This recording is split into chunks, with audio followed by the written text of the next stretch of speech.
Assalamualaikum warahmatullahi wabarakatuh. Pada kesempatan kali ini, kami dari kelompok 11 akan mempresentasikan atau menjelaskan chapter 16 mengenai Dilutive Securities and Earnings per Shares.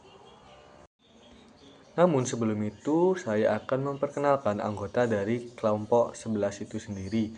Yang pertama ada Nadia Putri Ramadhani dengan NPM 3 angka terakhir 253. Kemudian ada Surya Nirwana Mesa Putra dengan NPM 3 angka terakhir 261. Kemudian ada Al-Fatih Ramadan dengan NPM 3 angka terakhir 265. Kemudian ada Rafa Pramudion dengan NPM 3 angka terakhir 279. Pada kesempatan kali ini saya akan menjelaskan mengenai dilutive securities. Nah, di dilutive securities ini terdapat 5 poin utama, yaitu yang pertama debt and equity, yang kedua ada convertible debt, dan yang ketiga ada accounting at time of issuance, dan keempat ada settlement of convertible bonds, dan yang kelima atau yang terakhir ada convertible preference shares. Nah, dimulai dari debt and equity. Terdapat kontroversi mengenai akuntansi instrumen keuangan seperti opsi saham, sekuritas konversi, dan saham preference. Berkaitan dengan apakah perusahaan harus melaporkan instrumen tersebut sebagai liabilitas atau ekuitas. Di sini terdapat contoh perusahaan harus mengklasifikasikan saham biasa yang tidak dapat ditebus itu sebagai ekuitas karena penerbit tidak memiliki kewajiban untuk membayar dividen atau membeli kembali saham tersebut. Deklarasi dividen merupakan wewenang dari penerbit itu sendiri. Begitu pula keputusan untuk buyback saham tersebut. Begitu juga saham preference yang tidak dapat ditebus tidak mengharuskan penerbit untuk membayar dividen atau membeli kembali saham tersebut. Dengan demikian, saham biasa atau saham preference yang tidak dapat ditebus tidak memiliki karakteristik penting dari liabilitas, yaitu kewajiban untuk membayar pemegang saham biasa atau saham preference pada suatu saat. Nah, pada bab 16 ini kita fokus membahas sekuritas yang memiliki karakteristik utang dan ekuitas atau debt and equity. Misalnya, convertible bond memiliki karakteristik utang dan ekuitas. Haruskah perusahaan mengklasifikasikan sebagai utang, ekuitas, atau sebagian utang dan sebagian ekuitas? Selain itu, bagaimana seharusnya perusahaan menghitung laba per saham jika memiliki obligasi konversi dan sekuritas konversi lainnya dalam struktur modalnya? Sekuritas konversi serta opsi waran dan sekuritas lainnya sering disebut sekuritas dilutif karena setelah dieksekusi sekuritas tersebut dapat mengurangi laba per saham. Selanjutnya saya akan menjelaskan mengenai convertible bond. Obligasi konversi atau convertible bond dapat ditukar dengan surat berharga perusahaan lain selama periode tertentu setelah penerbitan. Obligasi konversi menggabungkan manfaat obligasi dengan hak istimewa untuk menukarnya dengan saham sesuai pilihan pemegangnya. Investor yang membelinya menginginkan keamanan investasi obligasi dengan bunga dan pokok yang dijamin. Ditambah opsi konversi tambahan jika nilai saham meningkat secara signifikan. Perusahaan menerbitkan sekuritas konversi karena dua alasan utama. Yang pertama itu untuk meningkatkan modal ekuitas tanpa melepaskan kendali kepemilikan lebih dari yang diperlukan. Dan untuk alasan yang kedua, untuk menerbitkan obligasi konvertible adalah untuk mendapatkan pembiayaan utang dengan suku bunga yang lebih rendah. Banyak perusahaan hanya dapat menerbitkan utang dengan suku bunga kecil, kecuali jika mereka menyertakan opsi konversi. Hak istimewa konversi ini mendorong investor untuk menerima suku bunga yang lebih rendah daripada biasanya berlaku untuk penerbitan utang langsung. Selanjutnya saya akan menjelaskan mengenai settlement of convertible bonds. Obligasi konversi adalah surat utang yang memberikan hak kepada pemiliknya untuk menukarkan obligasi tersebut menjadi sejumlah saham perusahaan. Ada beberapa cara dari obligasi ini dan juga caranya itu berbeda-beda, cara pencatatannya. Yang pertama itu pelunasan dan konversi saat jatuh tempo. Ini merupakan skenario paling dasar yang terjadi di akhir masa pinjaman. Yang pertama, jika dilunasi dengan uang atau repayment at maturity, dengan konsep perusahaan NFAC membayar kembali utang pokoknya kepada pemegang obligasi, hak untuk menukar jadi saham, hangus karena tidak digunakan. Contohnya itu Root memiliki utang obligasi sebesar 2 juta euro pada saat jatuh tempo. Terus membayar tunai sejumlah itu. Jurnalnya adalah mendebit utang obligasi bonds payable dan mengkredit cash komponen ekuitas yang dulu dicatat terpisah, share premium conversion equity, dipindahkan ke akun ekuitas lain, share premium ordinary, karena opsi konversi tersebut sudah tidak berlaku lagi. Selanjutnya, jika konversi menjadi saham atau conversion at maturity, dengan konsep pemegang obligasi memilih menukarkan obligasinya dengan saham, bukan menerima uang tunai. Perusahaan tidak mengeluarkan uang, tetapi menerbitkan saham baru. Metode yang digunakan adalah dengan metode nilai buku atau book value method, yang artinya tidak ada laba atau rugi yang diakui. Berikut adalah contohnya. Investor menukar obligasi senilai 2 juta euro. Perusahaan menghapus utang obligasi sejumlah 2 juta euro dan komponen ekuitas konversinya sejumlah 194.374 euro sebagai gantinya. Perusahaan mencatat penerbitan saham baru, share capital ordinary, dan tambahan modal disetor, share premium ordinary. Nilai total saham yang diterbitkan sama dengan nilai buku utang ditambah nilai komponen ekuitasnya. Selanjutnya, penyelesaian sebelum jatuh tempo. Ini terjadi jika obligasi diselesaikan sebelum tanggal jatuh tempo resminya. Konversi sebelum jatuh tempo atau conversion before maturity. Dengan konsep sama seperti konversi saat jatuh tempo, perusahaan menggunakan metode nilai buku pada tanggal konversi terjadi. Jadi tetap tidak ada pengakuan laba ataupun rugi. Pembelian kembali, repurchase before maturity, dengan konsep perusahaan berinisiatif membeli kembali obligasinya dari pasar. Ini merupakan transaksi yang paling kompleks karena harga pasar yang dibayarkan harus dialokasikan antara komponen utang dan komponen ekuitas. Di sini bisa timbul laba atau rugi. Dengan contoh Rhodes, harga beli Rhodes membayar tunai sebesar 1.965.000 euro untuk membeli kembali obligasinya. Dengan alokasi harga beli ini harus dipisah. Pertama, tentukan nilai wajar obligasi seandainya ia tidak punya hak konversi. Dalam contoh, nilai wajarnya adalah sebesar 1.904.900 euro. Hitung laba atau rugi dari utang, bandingkan nilai tercatat atau buku utang saat itu, yaitu sebesar 1.894.464 euro dengan nilai wajar utang sebesar 1.904.900 euro. Karena nilai wajar lebih tinggi dari nilai buku, perusahaan mengakui rugi pembelian kembali loss on repurchase sebesar 10.436 euro. Selanjutnya, hitung penyesuaian ekuitasnya. Sisa uang yang dibayarkan dianggap untuk membeli kembali hak konversi.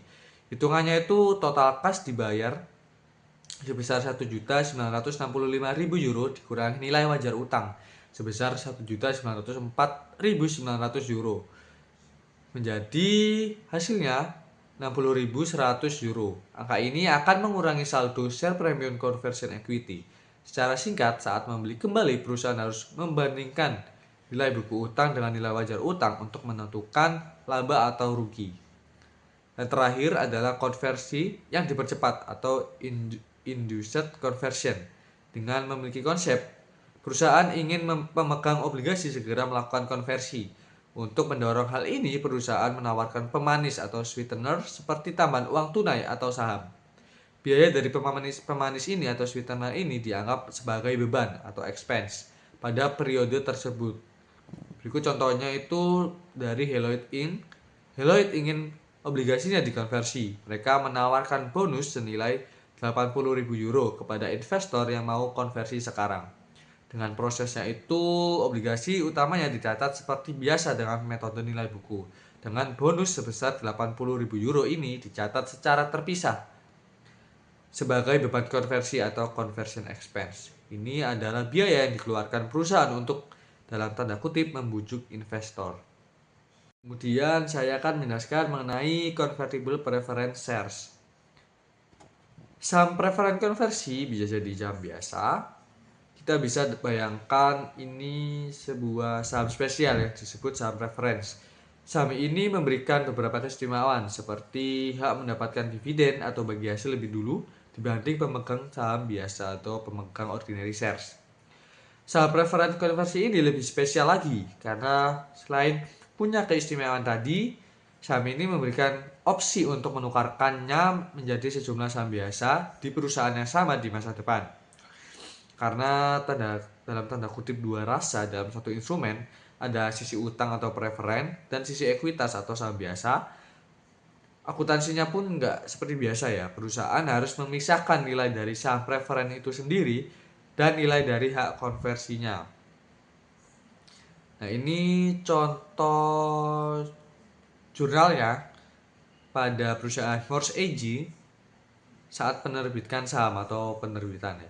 Morse AG menerbitkan sebanyak 1000 lembar saham preferen konversi dengan harga total sebanyak 200.000 euro. Dari jumlah tersebut, setelah dianalisis ternyata nilai wajarnya dari hak konversinya cuma 1000 euro. Yang artinya dari 200.000 euro yang diterima perusahaan, 100.099.000 euro dianggap sebagai nilai saham preferennya. Sedangkan 1000 euro dianggap sebagai nilai dari hak tukar atau opsi konversinya. Dan pencatatan jurnalnya itu kayak seperti berikut ya. Kas pada debit sebesar 200.000 euro, modal saham preference pada kredit sebesar 1000 euro, premi saham konversi ekuitas pada kredit sebesar 1000 euro juga, dan yang terakhir premi saham preferen pada kredit juga sebesar 198.000 euro. Jadi perusahaan dapat uang 200.000 euro dan mengakuinya sebagai modal dari saham preferen dan modal dari hak konversi. Selanjutnya saat pemegang saham menukar sahamnya atau pada saat konversi. Setiap lembar saham preferen ditukar menjadi 25 lembar saham biasa dengan nilai nominal 2 euro per lembar. Nah, pada saat konversi terjadi, perusahaan tidak mengakui adanya laba atau rugi. Perusahaan hanya memindahkan nilai dari akun saham preferen ke akun saham biasa. Prosesnya itu yang pertama hapus semua catatan yang berhubungan dengan saham preferen yang dikonversi, dan yang selanjutnya catat penerbitan saham biasa yang baru. Jurnalnya itu modal saham preferen pada debit sebesar 1000 euro, premi saham konversi ekuitas sebesar 1000 euro, premi saham preference sebesar 198.000 euro, dan modal saham biasa pada kredit itu sebesar 50.000 euro, dan premi saham biasa pada kredit sebesar 150.000 euro. Jadi nilai total modal dari saham preferred itu 1000 euro ditambah 1000 euro ditambah 198 euro menjadi 2000 euro. Dan dialihkan sepenuhnya menjadi modal dari saham biasa. 50.000 euro ditambah 150.000 euro menjadi 200.000 euro. Selanjutnya pada saat perusahaan membeli kembali sahamnya atau pembelian kembali. Jika pemegang saham tidak mau menukar dan malah perusahaan ingin membeli kembali saham preferen tersebut, misal pada contohnya Morse membeli kembali sahamnya seharga 210.000 euro. Padahal nilai buku dari saham preference itu hanya 200.000 euro dari modal saham preference ditambah premi-preminya.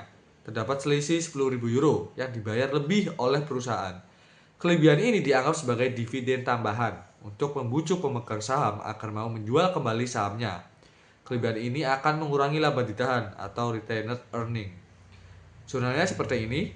Modal saham preferen pada debit sebesar 1000 euro, premi saham konversi ekuitas sebesar 1000 euro pada debit, premi saham preferen pada debit sebesar 198.000 euro, dan laba ditahan atau return earning pada debit sebesar 10.000 euro.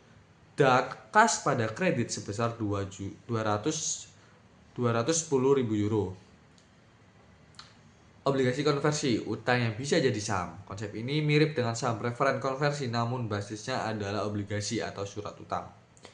Perusahaan menerbitkan utang kepada investor, tetapi investor diberi bonus berupa hak untuk menukar obligasi tersebut menjadi saham biasa di kemudian hari. Mengapa demikian? Yang pertama itu bunga lebih rendah karena ada hadiah berupa opsi konversi menjadi saham. Investor rela menerima tingkat bunga yang lebih rendah dibanding obligasi biasa. Ini menguntungkan perusahaan karena biaya utangnya bakal lebih murah. Yang kedua itu menarik investor. Investor tertarik karena mereka mendapat dua keuntungan. Yang pertama, pendapatan bunga yang pasti seperti obligasi biasa, dan potensi keuntungan besar jika harga saham perusahaan naik karena mereka bisa menukarnya menjadi saham. Contohnya Sony, Tesla Motor, dan Twitter pernah menerbitkan obligasi konversi. Mereka menggunakan cara cerdas untuk mendapatkan pendanaan biaya lebih. Dan grafik yang ditampilkan berikut ini itu merupakan grafik convertible bond issuance. Itu menunjukkan jumlah penerbitan obligasi konversi dari tahun ke tahun. Terlihat bahwa instrumen ini cukup populer dan nilainya bisa mencapai puluhan miliar dolar setiap tahunnya, terutama pada saat pasar saham sedang baik. Di sini saya akan menjelaskan tentang share warrants atau waran, di mana waran ini adalah sertifikat yang memberi hak pada pemegangnya untuk memperoleh saham pada harga tertentu dalam jangka waktu yang ditentukan.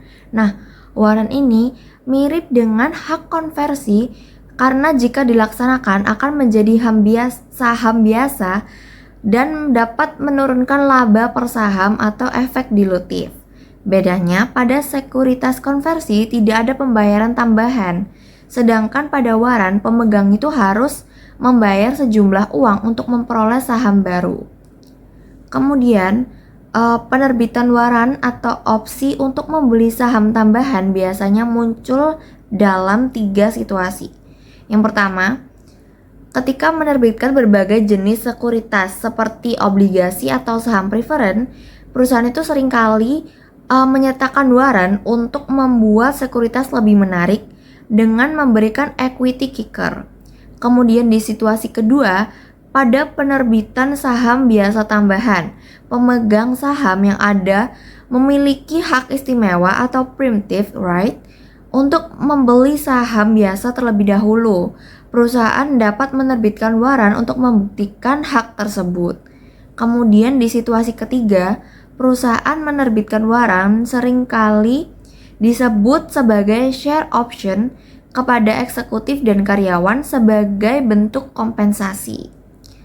Kemudian ada share warrant issue with other securities atau waran yang diterbitkan bersama sekuritas lain.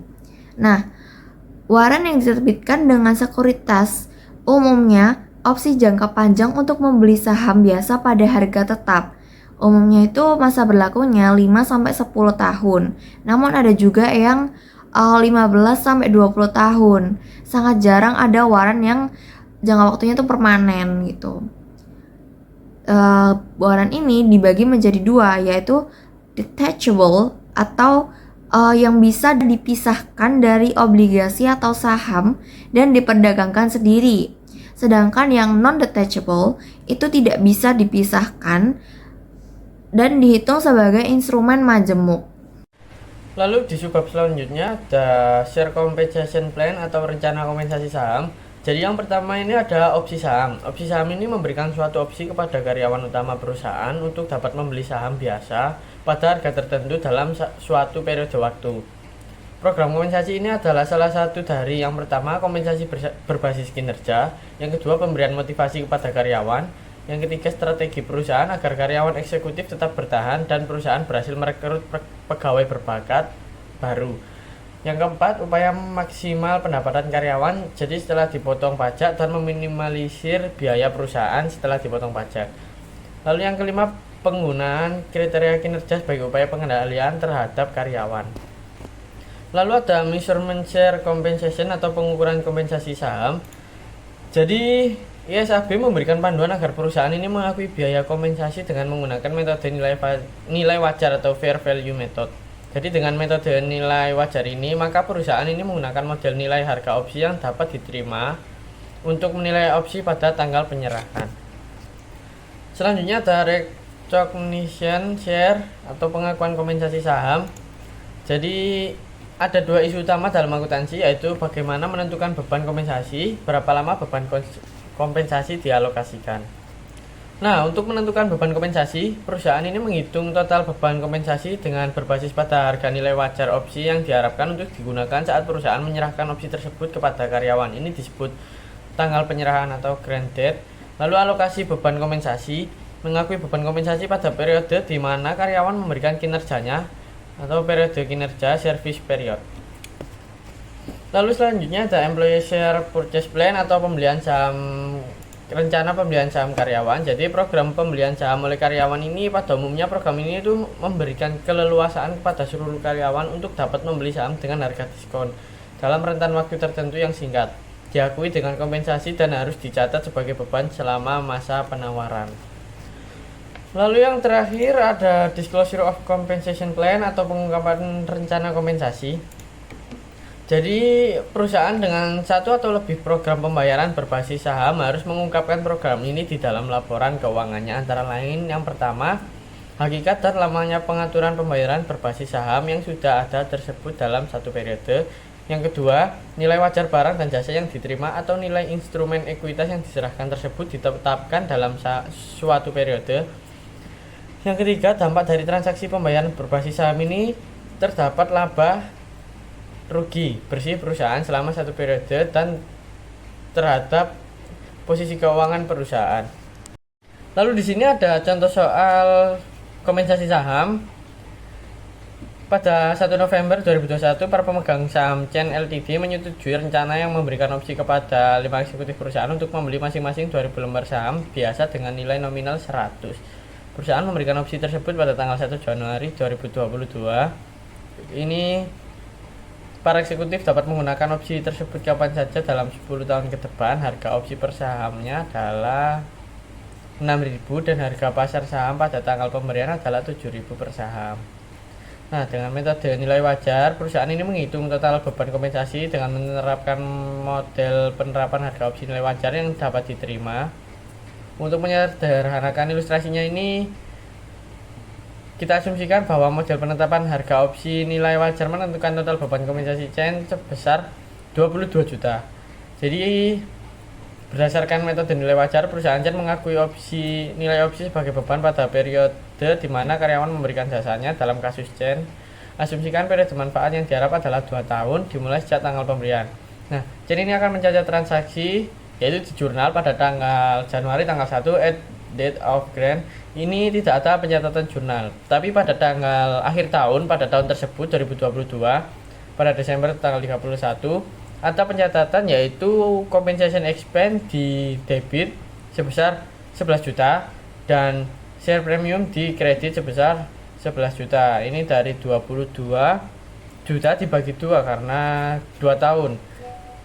Lalu untuk yang di tahun selanjutnya 2023 ini dicatat pada akhir tahun 31 Desember, yaitu dengan akun sama compensation expense 11 juta, share premium, share option 11 juta.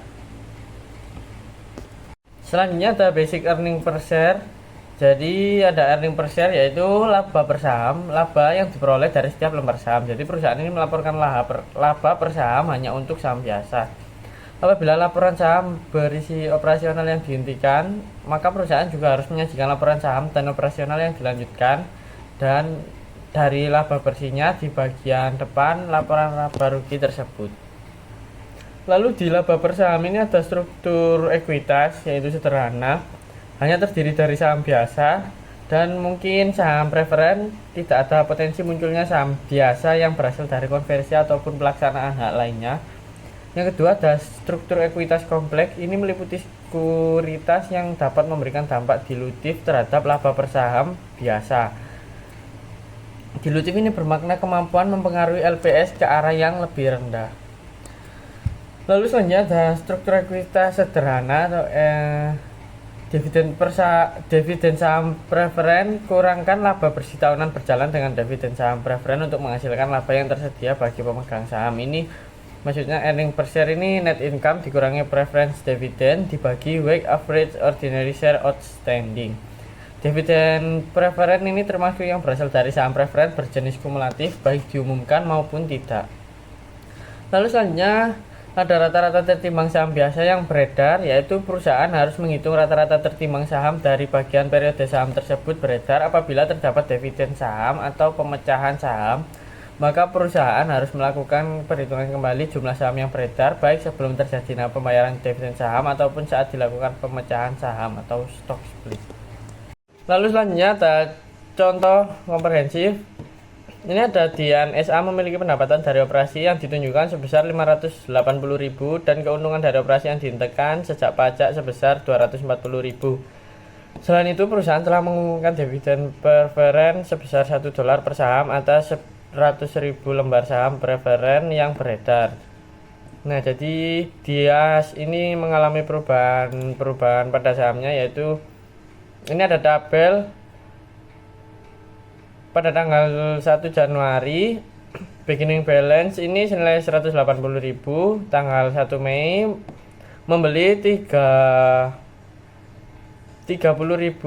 treasury shares atau buyback, jadinya diakumulasikan dapatnya total 150.000. Juli pada tanggal 1 300.000 additional share 3-for-1 share split, jadi ini split stock 1 menjadi 3 dengan nilai 540.000 dikalkulasikan menjadi 690.000. Lalu ending balance nya dapatnya 740.000.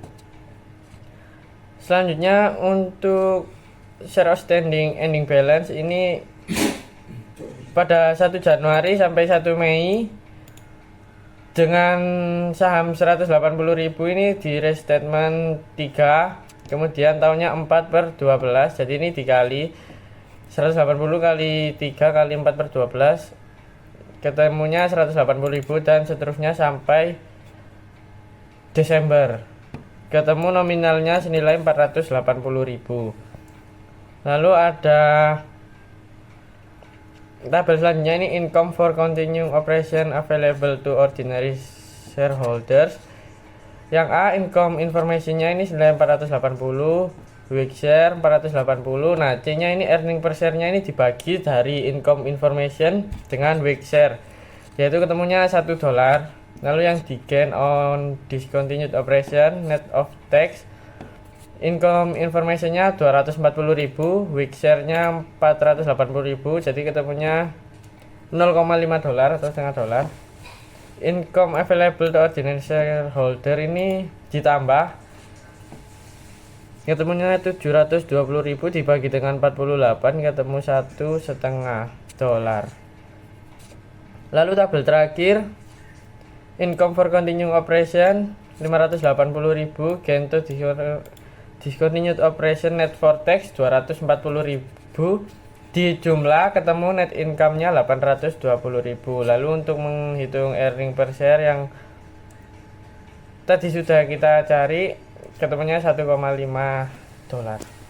Kita akan membahas struktur ekuitas kompleks. Suatu perusahaan itu dapat dikatakan memiliki struktur ekuitas yang kompleks jika suatu perusahaan memiliki sekuritas yang bisa dikonversikan.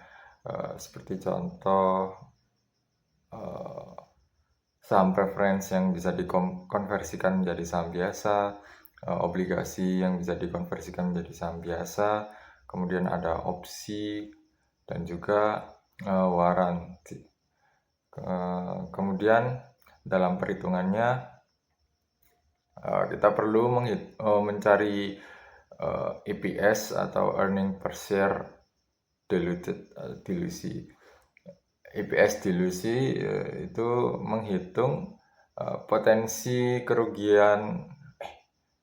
penurunan earning per share akibat adanya sekuritas yang bisa dikonversi sehingga memperbanyak saham yang beredar. Untuk perhitungannya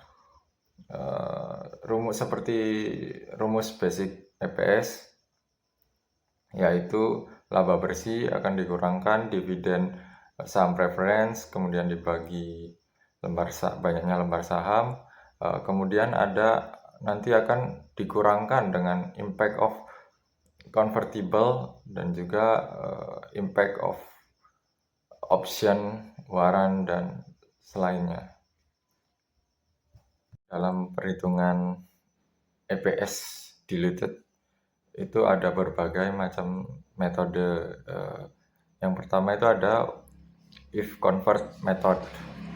If convert method itu cocok digunakan untuk sekuritas seperti saham preference yang bisa dikonversikan menjadi saham biasa, kemudian juga obligasi yang bisa dikonversikan menjadi saham biasa.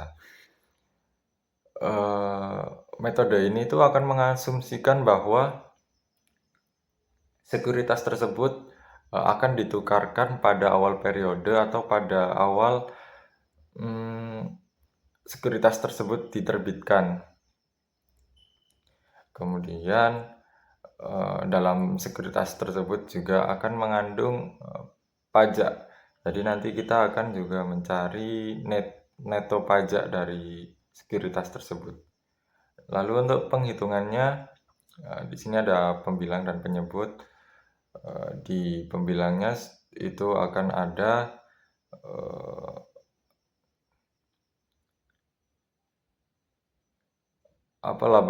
laba bersih yang telah dikurangkan dengan dividen dari saham preference, kemudian itu seperti rumus basic EPS.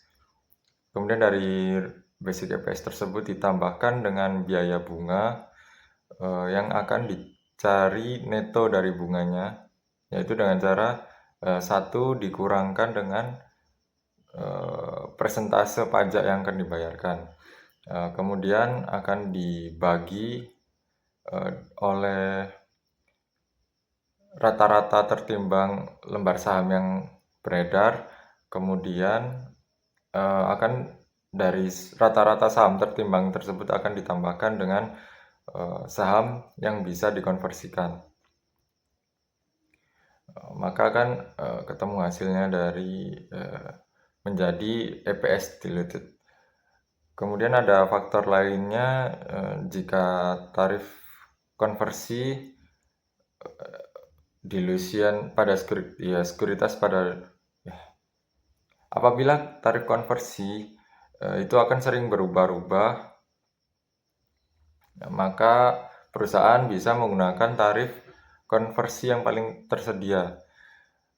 Dan juga jika setelah dihitung EPS dilutednya dan mengalami kenaikan dalam laba per share, maka itu termasuk anti dilutif, jadi tidak perlu dicatat dan akan mencatat hanya sebatas basic EPS-nya saja.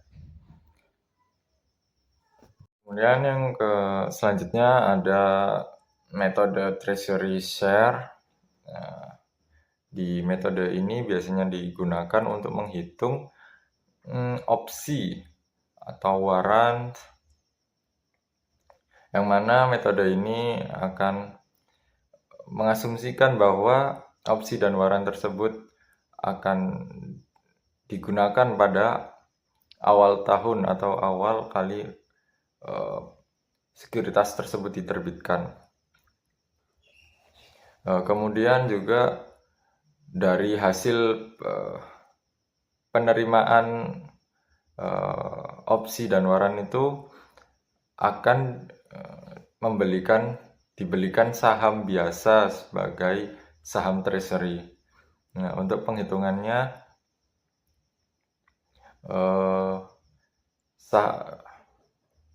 dalam opsi dan warrant tersebut kan akan memberikan saham yang bisa bertambah. Jadi di share yang bisa ditambah itu akan dikalikan dengan harga beli opsi. Kemudian itu akan jadi penerimaan kas bagi perusahaan. Kemudian penerimaan kas itu akan dibagikan dengan harga rata-rata pasar saham. Kemudian itu akan menjadi treasury share. Lalu jumlah saham yang beredar yang tadi itu akan dikurangkan dengan treasury share, maka itu akan menjadikan jumlah share yang dapat bertambah. Kemudian ya akan melakukan menghitung EPS diluted. Jadi basic EPS, kemudian dalam peredaran sahamnya itu akan ditambahkan dengan share yang bisa bertambah tadi. Di sini ada penerbitan saham dengan syarat. Jadi penerbitan saham kontingensi itu perusahaan bisa mengeluarkan saham biasa ketika perusahaan itu telah mencapai suatu kondisi atau suatu pencapaian. Misalnya perusahaan mengalami kenaikan penjualan sebanyak 20%, maka perusahaan itu akan mengeluarkan saham biasa. Maka perusahaan bisa mendilusikan saham tersebut. Kemudian ada anti dilusi. Dalam anti dilusi itu suatu keadaan ketika kita menghitung dilusi laba per saham daripada alih-alih menurun, laba per saham tersebut malah menjadi naik atau meningkat dari basic EPS-nya. Maka dalam pencatatannya cukup sebatas EPS-nya saja, basic EPS, tidak perlu sampai menghitung peningkatannya. Selanjutnya ada share appreciation rights atau hak apresiasi saham. Nah, hak apresiasi saham ini adalah kompensasi yang diberikan perusahaan kepada eksekutif berupa hak untuk menerima nilai apresiasi saham.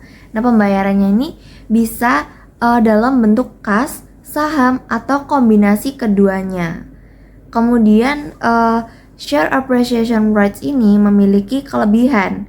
Yang pertama, eksekutif tidak perlu mengeluarkan uang tunai saat pelaksanaan. Nah, maksudnya itu kalau pakai opsi saham kan karyawan atau eksekutif itu harus membayar harga pelaksanaan untuk mendapatkan saham. Sedangkan bila memakai SARS, ini mereka langsung terima selisih kenaikan harga saham tanpa harus bayar terlebih dahulu. Contohnya, misal harga dasarnya itu 10.000. Nah, harga sekarangnya 16.000. Jadi kan kenaikannya tuh kan 6.000. Nah, kalau misalkan opsi saham itu kan harus membayar 10.000 per saham untuk exercise. Namun kalau pakai SARS itu langsung terima 6.000, bisa dalam kas ataupun saham. Jadi SARS ini tuh lebih ringan bagi eksekutif karena tidak perlu mengeluarkan modal. Kemudian untuk kelebihan yang kedua itu perusahaan tidak perlu menerbitkan saham baru. Nah, kalau pakai opsi saham itu perusahaan tuh biasanya harus menerbitkan saham baru, terus jumlah sahamnya bertambah dan laba per saham atau EPS itu bisa menurun atau efek dilusi. Sedangkan kalau SARS berbasis kas ya, itu perusahaan tuh cukup bayar dengan uang saja, lalu jumlah saham tidak berubah dan EPS itu lebih aman. Kalau SARS-nya berbasis saham, jumlah saham yang keluar tuh lebih sedikit dibandingkan opsi saham karena hanya sebesar nilai kenaikan saja, bukan satu saham penuh. Contohnya 1.000 unit, harga dasarnya tuh 10.000, harga pasarnya 16.000, jadi kan apresiasinya kan 6.000. Nah, opsi saham itu perusahaan tuh perlu mengeluarkan 1.000 saham baru, sedangkan kalau SARS yang saham itu hanya keluar sekitar 375 saham baru, dan SARS yang kas tidak keluar sama sekali sahamnya. Jadi SARS itu lebih baik bagi perusahaan karena bisa mengurangi resiko dilusi saham. Kemudian share appreciation rights ini atau SARS itu memiliki dua jenis. Yang pertama ada equity based SARS. Jadi dalam equity based SARS ini adalah hak apresiasi saham yang pembayarannya dilakukan dengan saham baru. Jadi dalam equity based SARS ini karyawan tidak perlu membeli saham. Kemudian saat harga saham perusahaan naik, karyawan itu mendapat saham tambahan yang nilainya sama dengan selisih harga saham sekarang dengan harga dasar. Kemudian biaya untuk perusahaan itu dihitung sekali saja di awal, lalu diakui selama masa vesting. Nah, karena dibayar dengan saham, jumlah saham beredar bisa bertambah dan ada kemungkinan dilusi laba per saham atau EPS. Lalu yang jenis kedua itu ada liability based source. Jadi dalam liability based source ini adalah hak apresiasi saham yang pembayarannya dilakukan dengan kas atau uang tunai. Jadi dia tuh dibayarnya bukan dengan saham. Kalau yang equity based source tadi kan dibayar dengan saham. Nah, kalau liability based source dia tuh dibayarnya dengan uang tunai. Dalam liability based source ini, karyawan tuh tidak menerima saham tetapi uang tunai sebesar selisih harga pasar dengan harga dasar. Kemudian nilai kewajiban ini tuh harus diukur ulang setiap periode sesuai harga saham. Jadi bisa naik dan bisa juga turun. Lalu saat hak digunakan, perusahaan itu membayar tunai sesuai dengan nilai apresiasi. Karena tidak menambah jumlah saham, maka tidak akan menimbulkan dilusi atau EPS.